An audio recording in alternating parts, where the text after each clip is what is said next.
Você já parou para pensar por que, às vezes, sente um peso que não consegue explicar? Uma inquietação que te persegue, mesmo quando tudo parece estar no lugar certo?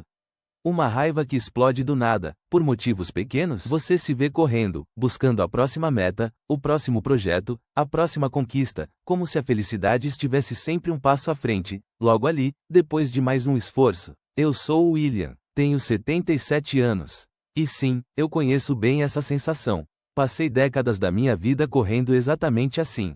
Acreditei que a resposta para o meu vazio estava sempre do lado de fora. Não sou psicólogo, não sou coach. Sou apenas um homem que viveu muito, que errou muito, e que, só agora, no final da estrada, começou a entender o que realmente aconteceu comigo. E talvez, com você também. Nós, homens, somos ensinados desde muito cedo a ser fortes, a não sentir, a engolir o que incomoda. A não demonstrar fraqueza, a não falar sobre o que realmente dói. É um pacto silencioso que fazemos com o mundo, sem perceber. A gente constrói uma muralha ao redor da gente e, de repente, se vê sozinho dentro dela. Você sente um vazio que não consegue nomear?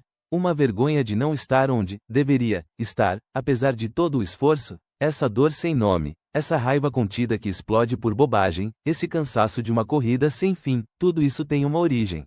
E muitas vezes, ela começa muito antes do que imaginamos. Meu pai era um homem de poucas palavras, mas de muitas expectativas. Lembro dele na cabeceira da mesa, lendo o jornal, a fumaça do cigarro subindo. Eu, um menino de uns 8 anos, tentava contar algo da escola, animado. Ele abaixava o jornal só o suficiente para me lançar um olhar rápido, sem emoção, e voltava à leitura. Era como se eu fosse transparente. Eu aprendi ali, naquele silêncio, que a minha voz não importava tanto. A aprovação dele era um prêmio distante, que eu nunca alcançava. Eu tentava de tudo. Notas altas, ser o melhor no futebol, ajudar nas tarefas. Mas os elogios eram raros, e vinham sempre acompanhados de poderia ser melhor. Aprendi que amor era condicional, que eu precisava merecer atenção, que o meu valor estava no que eu fazia, não no que eu era asterisco. Essa foi a minha primeira lição sobre a vida, e ela me acompanhou por muito tempo. Aos 45, eu tinha a casa dos sonhos, o carro importado, a diretoria da empresa. O escritório na cobertura, com vista para a cidade. Tudo que eu pensei que me traria a tal felicidade e o reconhecimento. Olhava para tudo aquilo e, em vez de alegria, sentia um frio na barriga, um buraco negro no peito. Era como se uma parte de mim estivesse gritando: é só isso. O aplauso dos outros era como um eco vazio. Aquele vazio que eu esperava preencher com todas as minhas conquistas, só crescia. Era uma ironia cruel. Quanto mais eu tinha, mais eu sentia que me faltava algo essencial. Esse mesmo padrão se repetiu nos meus relacionamentos. Com a minha esposa, eu trazia a mesma sede de aprovação. Eu esperava que ela preenchesse o que faltava, que ela me validasse. E quando ela não o fazia, ou não da maneira que eu esperava, vinha a frustração, a irritação. Eu não sabia como pedir o que eu precisava, então eu reclamava do que não tinha. Com meus filhos, era pior.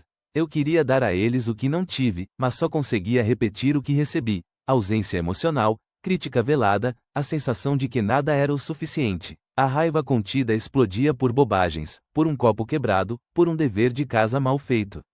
E depois vinha a culpa, pesada como uma âncora, me puxando para o fundo. Eu via a dor nos olhos deles, e me via no espelho, o mesmo menino invisível. Tenho um amigo, o Carlos, da minha idade. Ainda está comprando carros esportivos, buscando a próxima grande coisa, a próxima mulher. Ele parece estar sempre em uma competição, com ele mesmo e com o mundo. Ele tem mais dinheiro do que jamais precisará, mas os olhos dele ainda têm aquela inquietação que eu conheço tão bem.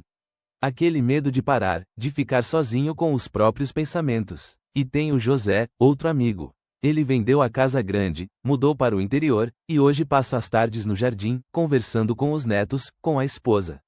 Ele não tem a mesma riqueza material do Carlos, mas tem algo muito mais valioso. A paz no rosto do José não tem preço. Não é sobre ter menos, é sobre querer menos do lado de fora.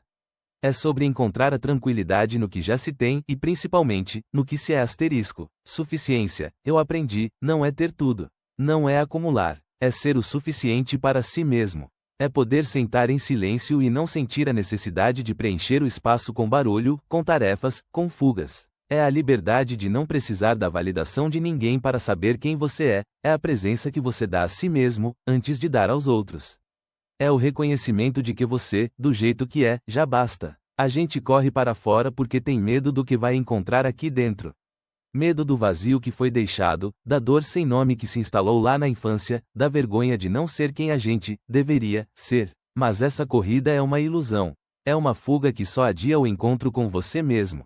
Cada nova conquista, cada novo objeto, é apenas um curativo temporário sobre uma ferida profunda. O que você busca lá fora já está aqui, esperando para ser reconhecido.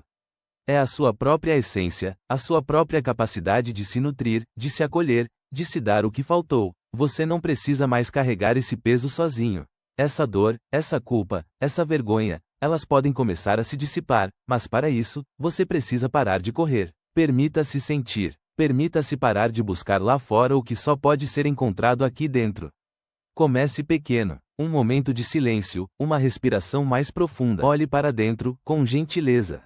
A dor está lá, sim, mas a sua força e a sua capacidade de se curar também estão. Você é capaz de dar a si mesmo o que o seu pai não pôde dar. Aquele menino invisível dentro de você, ele ainda está aí. Ele precisa da sua atenção, do seu carinho, da sua validação. E só você pode dar isso a ele. Não é um caminho fácil, e não é um destino.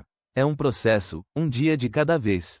Mas cada passo é um passo em direção à liberdade, à suficiência, à paz que você tanto busca. Se você sentiu que esta conversa tocou em algo dentro de você, se você se reconheceu em alguma parte da minha história, e se você conhece alguém que precisa ouvir isso, alguém que está cansado de correr, alguém que sente esse vazio sem nome, compartilhe este vídeo com ele. Talvez seja a permissão que ele precisa para parar, para se olhar, para começar a sua própria jornada de volta para casa, para si mesmo.